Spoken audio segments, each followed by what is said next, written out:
Hello and welcome to English Bytes. In this video, we are discussing the word archive. Archive has two syllables. In British English, we pronounce it as archive. Archive.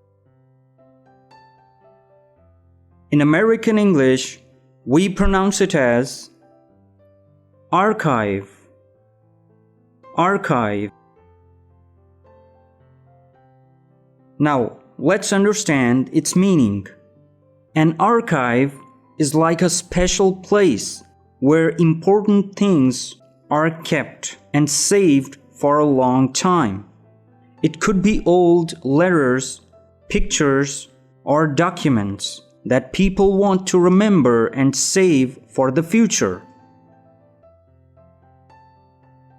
Imagine you work at a museum. This museum has a room where they store all the valuable artifacts, ancient documents, and historical records. This room is the archive of the museum.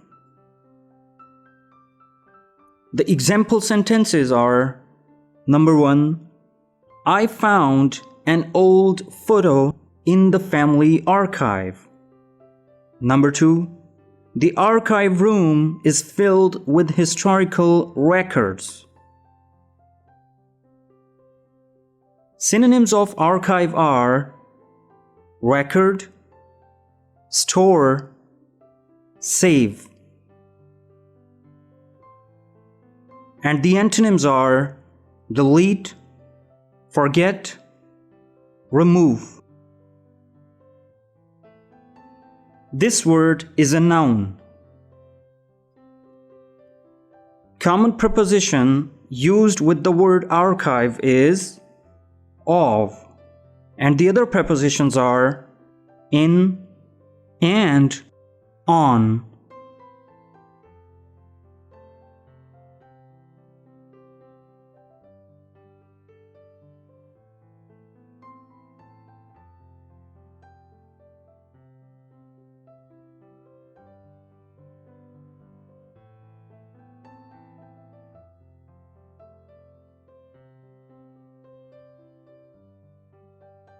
Thanks for watching.